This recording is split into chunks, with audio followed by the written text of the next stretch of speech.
कई बार ऐसा होता है कि डीलेट पूरा करने के बाद स्टूडेंट को लगता है कि अब टीचर बनना आसान हो जाएगा, लेकिन तभी सामने आता है सीटेट और यहीं पर हजारों स्टूडेंट्स रुक जाते हैं। कोई 1 नंबर से फेल होता है, कोई 5 नंबर से, और कुछ लोग तो सालों तक कोशिश करते रहते हैं लेकिन एग्जाम क्लियर नहीं कर पाते। आखिर ऐसा क्यों होता है? क्या सीटेट इतना मुश्किल एग्जाम है या फिर स्टूडेंट सही तरीके से तैयारी ही नहीं कर पाते? दोस्तों, अगर आपके मन में भी यही सवाल चल रहा है तो आज की ये वीडियो आपके लिए गेम चेंजर साबित हो सकती है, क्योंकि आज मैं आपको बताऊंगा डीलेट करने के बाद सीटेट की तैयारी आखिर किस तरीके से करनी चाहिए ताकि पहली या दूसरी अटेम्प्ट में एग्जाम क्रैक करने का चांस काफ़ी बढ़ जाए। हेलो फ्रेंड्स, मैं हूं सुदर्शन प्रकाश और आप देख रहे हैं यूट्यूब चैनल गुरु चकाचक। दोस्तों, सबसे पहले एक बात समझ लीजिए कि सीटेट कोई इम्पॉसिबल एग्जाम नहीं है, लेकिन इसे हल्के में लेना भी सबसे बड़ी गलती होगी। हर साल लाखों स्टूडेंट्स फॉर्म भरते हैं, लेकिन उनमें से बहुत कम लोग अच्छे मार्क्स ला पाते हैं। वजह क्या है? वजह बिना स्ट्रेटजी के प्रिपरेशन करना। कई स्टूडेंट्स बस रैंडम पढ़ाई करते रहते हैं। कोई सिर्फ नोट्स बना रहा है, कोई सिर्फ यूट्यूब पर वीडियो देख रहा है, कोई सिर्फ प्रीवियस ईयर पेपर लगा रहा है। लेकिन सीटेट क्रैक करने के लिए आपको स्मार्ट कॉम्बिनेशन बनाना पड़ता है। अब सबसे पहले समझिए कि डीलेट वालों के लिए सीटेट इतना जरूरी क्यों है। दोस्तों, अगर आपका सपना गवर्नमेंट प्राइमरी टीचर बनने का है तो सीटेट आपके लिए एंट्री टिकट जैसा है। चाहे आप केवीएस देखिए, एनवीएस देखिए, सेंट्रल स्कूल देखिए या कई स्टेट टीचर वैकेंसी, हर जगह सीटेट का वेटेज दिखाई देता है। इसलिए डीलेट करने के बाद सबसे पहला फोकस सीटेट पर होना चाहिए। अब बात करते हैं प्रिपरेशन की। शुरुआत कहाँ से करें? दोस्तों, सबसे पहले आपको सीटेट का पूरा सिलेबस और एग्जाम पैटर्न समझना होगा। यही सबसे बड़ा बेस है। बिना सिलेबस देखे प्रिपरेशन शुरू करना वैसा ही है जैसे बिना मैप के कहीं यात्रा पर निकल जाना। सीटेट में मुख्य रूप से child development and pedagogy, Hindi language, English language, mathematics, environmental studies जैसे सब्जेक्ट्स आते हैं। अगर आप पेपर 2 देते हैं तो उनमें सब्जेक्ट बदल जाते हैं। इसलिए सबसे पहले अपने पेपर को क्लियर कीजिए कि आपको प्राइमरी लेवल देना है या अपर प्राइमरी लेवल। दोस्तों, अब सबसे बड़ा सवाल आता है सीटेट की तैयारी के लिए कौन सी एग्जाम सबसे ज़्यादा इंपॉर्टेंट है। तो ध्यान से समझिए, सीटेट में सबसे ज़्यादा गेम बदलता है चाइल्ड डेवलपमेंट एंड पेडागोजी यानी सीडीपी। बहुत सारे स्टूडेंट्स इसी सब्जेक्ट में फंस जाते हैं क्योंकि उन्हें लगता है कि यह थ्योरी सब्जेक्ट है और इसे लास्ट में पढ़ लेंगे।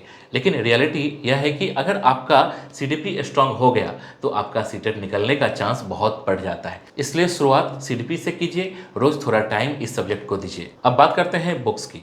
दोस्तों, बहुत सारे स्टूडेंट्स एक साथ 10-10 बुक खरीद लेते हैं, लेकिन सीटेट में ज़्यादा बुक नहीं बल्कि सही बुक और बार बार रिवीजन काम आता है। आप बेसिक एनसीईआरटी से शुरुआत करिए। खासकर क्लास 1 से 5 तक की एनसीईआरटी बहुत इंपॉर्टेंट होती है।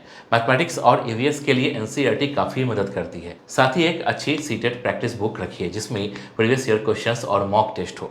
दोस्तों, अब बात आती है डेली रूटीन की। अगर आप सच में सीटेट क्रैक करना चाहते हैं तो डेली स्टडी रूटीन बनाना बहुत ज़रूरी है। लेकिन यहाँ सबसे बड़ी गलती क्या होती है? स्टूडेंट शुरू में 10 से 12 घंटे का टाइम टेबल बना लेते हैं और 4 दिन बाद सब खत्म। इसलिए हमेशा प्रैक्टिकल रूटीन बनाइए। अगर आप डेली 5 से 6 घंटे भी कंटिन्यूसली पढ़ लेते हैं तो वह ज़्यादा पावरफुल है। रोज़ थोड़ा थोड़ा पढ़िए लेकिन कंटिन्यूटी मत तोड़िए। सुबह का टाइम कंसेप्ट समझने के लिए रखिए, दोपहर में प्रैक्टिस क्वेश्चन लगाइए और रात में रिवीजन कीजिए। यह पैटर्न काफ़ी इफेक्टिव रहता है क्योंकि सीटेट में सिर्फ पढ़ना काफ़ी नहीं है, आपको क्वेश्चन सॉल्व करने की आदत भी डालनी पड़ती है। दोस्तों, अब एक बहुत इंपॉर्टेंट पॉइंट समझिए। सीटेट में सिर्फ नॉलेज नहीं, स्पीड और एक्यूरेसी भी मैटर करती है क्योंकि एग्जाम में आपको लिमिटेड टाइम मिलता है। इसलिए शुरुआत से ही टाइमर लगाकर प्रैक्टिस कीजिए। रोज कम से कम एक छोटा मॉक टेस्ट दीजिए। इससे आपको पता चलेगा कि आपका वीक एरिया कौन सा है। अब बात करते हैं हिंदी और इंग्लिश लैंग्वेज की।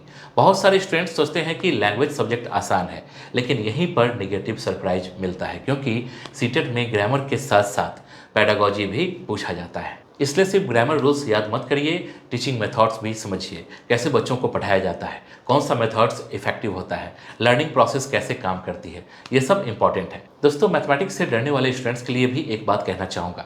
सीटेट में बहुत हाई लेवल मैथ्स नहीं आती। ज़्यादातर क्वेश्चन बेसिक कंसेप्ट पर आधारित होते हैं, लेकिन ट्रिक यह है कि आपको कंसेप्ट क्लियर होना चाहिए। Percentage, fraction, time and work, simplification जैसे टॉपिक्स स्ट्रॉन्ग कीजिए और रोज़ थोड़ा मैथ्स जरूर प्रैक्टिस कीजिए क्योंकि मैथ ऐसा सब्जेक्ट है जो प्रैक्टिस से ही इंप्रूव होता है। अब बात करते हैं सबसे पावरफुल हथियार की, यानी प्रीवियस ईयर पेपर्स। दोस्तों, अगर आपने प्रीवियस ईयर पेपर सॉल्व नहीं किए तो आपकी प्रिपरेशन अधूरी है, क्योंकि इन्हीं से आपको पता चलता है कि सीटेट में किस तरह के क्वेश्चंस बार बार पूछे जाते हैं। कई बार पैटर्न सिमिलर रहता है, इसलिए कम से कम पिछले 5 साल के पेपर्स जरूर सॉल्व कीजिए। और सिर्फ सॉल्व मत कीजिए, एनालिसिस भी कीजिए। कौन सा टॉपिक बार बार पूछा जा रहा है, कहाँ ज़्यादा मिस्टेक हो रही है, कौन सा सेक्शन आपका वीक है, यही चीज़ आपको दूसरों से आगे ले जाएगी। दोस्तों, अब बात करते हैं ऑनलाइन प्रिपरेशन की। आज के समय में यूट्यूब और ऑनलाइन प्लेटफॉर्म बहुत हेल्पफुल है, लेकिन यहाँ भी स्मार्टनेस जरूरी है। हर टीचर की वीडियो देखकर कंफ्यूज मत हो जाइए। एक या दो अच्छे सोर्स चुनिए और उसी को फॉलो कीजिए, क्योंकि ज़्यादा सोर्स आपकी प्रिपरेशन को स्लो कर देते हैं। अब बात करते हैं मोटिवेशन की। दोस्तों, सीटेट प्रिपरेशन के दौरान कई बार ऐसा लगेगा कि कुछ याद नहीं हो रहा, स्कोर नहीं बन रहा, मॉक टेस्ट खराब हो रहा है, लेकिन यही वह टाइम होता है जहां ज़्यादातर लोग हार मान लेते हैं। आपको समझना होगा कि सक्सेस धीरे धीरे बनती है। शुरुआत में लो स्कोर आना नॉर्मल है, लेकिन अगर आप कंसिस्टेंसी बनाए रखते हैं तो इंप्रूवमेंट जरूर होता है। दोस्तों, अब बात करते हैं एग्जाम के आखिरी 30 दिनों की स्ट्रेटजी की। यह सबसे क्रिटिकल टाइम होता है। इस दौरान नया टॉपिक शुरू मत कीजिए, सिर्फ रिवीजन, मॉक टेस्ट और वीक एरिया पर फोकस कीजिए। रोज फुल लेंथ मॉक टेस्ट दीजिए, इससे आपका कॉन्फिडेंस बढ़ेगा और एग्जाम फियर कम होगा। और दोस्तों, एक बात हमेशा याद रखिए, सीटेट सिर्फ एग्जाम नहीं है, यह आपके टीचिंग करियर का पहला बड़ा स्टेप है। अगर आपने इसे सीरियसनेस और स्मार्ट स्ट्रेटजी के साथ प्रिपेयर किया तो इसे क्रैक करना बिल्कुल पॉसिबल है।